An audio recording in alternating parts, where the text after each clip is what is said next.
Thomas More wrote his book Utopia in 1516, where he coined the term. And in Greek Latin, it's a mixture, a play of words between a good place and a non-place. And in the book, he describes the customs of an island race through a third person. And this society was essentially an egalitarian society built upon the principles of communalism. The private ownership of land was essentially a cardinal sin. It had no currency of its own, but would stockpile foreign monies gained through its exports, say for security reasons.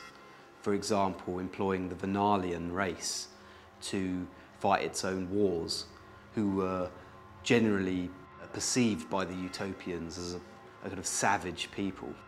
So my map of Utopia here, entitled Nova Utopia, is a fictionalisation of Thomas More's book, written 500 years ago, but this map is in its state in the present day, and after a capitalist revolution of 1900. The map uses Thomas More's book as its backstory. For instance, it has 54 towns spread evenly across the island, and it has the bay of which I call the mouth of Theo. This is at the top of the island here. It has its garrison tower and its rocky outcrops that has made it extremely difficult to invade. It uses Abraham Attilius's map of 1596 of his Utopia as its aesthetic template.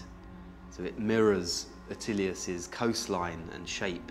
And Attilius also adopted for his place names a kind of pattern of varying languages, and I kind of echo that with some of the main languages of my sphere, which are English, Spanish, and Latin. I also scatter it with a few German, French, and Mandarin Chinese names. There were things in More's book that kind of annoyed me, and that I felt were anachronisms for today. The idea that you needed to have a pre-arranged passport to travel would just, for me, was just an incredibly stifling idea. Some of these things I used to dismantle his society. So since 1516, a lot has happened. And the idea is that over time, as trade routes and commercial exchanges increase through the globe, a growing entrepreneurial spirit emerged on the island. A prominent figure in my story was Father Savo, or Diego Savo. He was a prominent member of the open church and of society as a whole. And Father Savo managed to separate himself from the old religious order and join a growing political force called the Entrepreneurs, who called for much of the preservation of the good side of the utopian traditional society, but that would flourish alongside the wealth of individuals. On the other side of the argument from the Entrepreneurs was the Utopia separatists, and they called for the preservation of the old traditional way of life. So the idea was that by 1895, Utopia had become a divided nation, and Savo would become the leader of the Entrepreneurs and lead a revolution. He made a pact with the Venalians in promising them land and payment from the nation's currency reserves. They attempted a failed landing in the mouth of Theo in 1899, and later in 1900 managed to land in what is now called the Bay of Venalia. The decisive battle in the Civil War raged in 1900, and on the 23rd of April of that year, the Entrepreneurs crushed the Utopians and essentially won the revolution.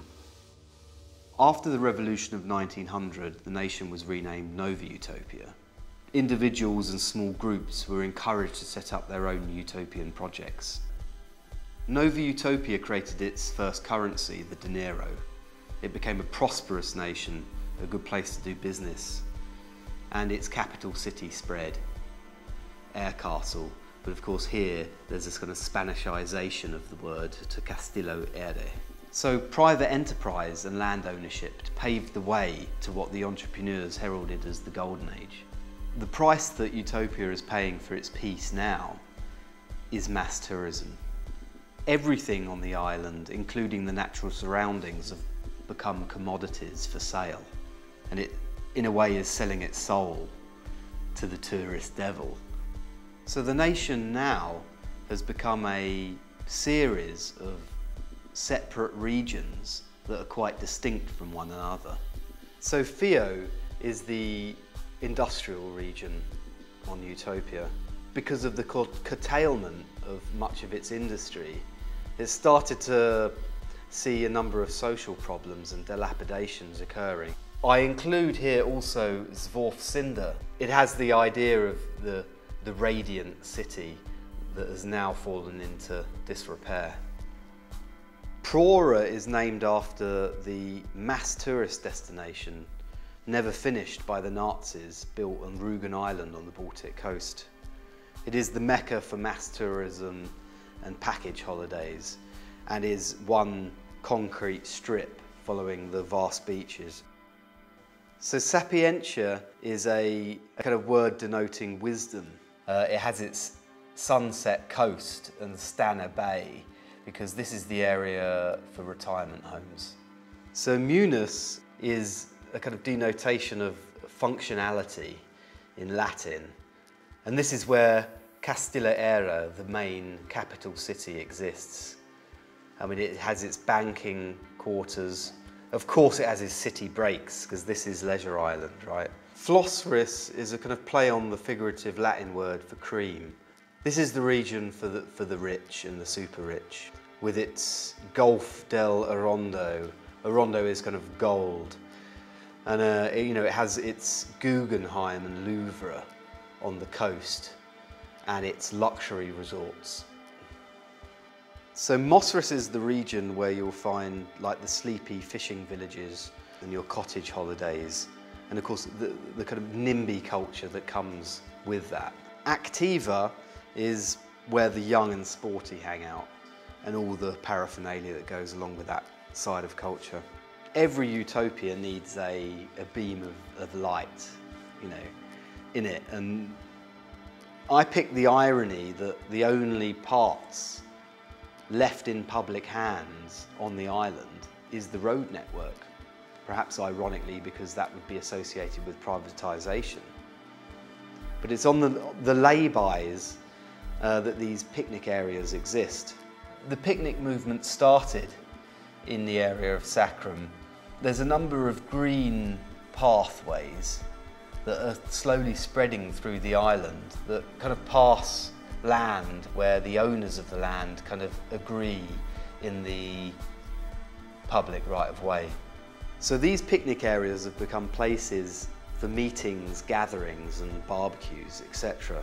And a kind of system of bartering and exchanges free from the exchange of money is encouraged in these spaces. And kind of new subcultures have grown up through gatherings and performances that have emanated from this subculture. So the original drawing is inside this frame, which we call the hagioscope frame. The idea of which I came up with was to have a movable magnifying glass lens with an LED light lighting the artwork inside, which can be moved around across the entire picture frame. The hagioscope frame flies in the face of the idea that Utopia is for everybody. Only one person can use the thing at a time. And I quite like the idea that actually Utopia can only ever be realised on a local and a personal level, rather than in the grander picture. So perhaps this frame acts as a metaphor for the way utopias are seen today.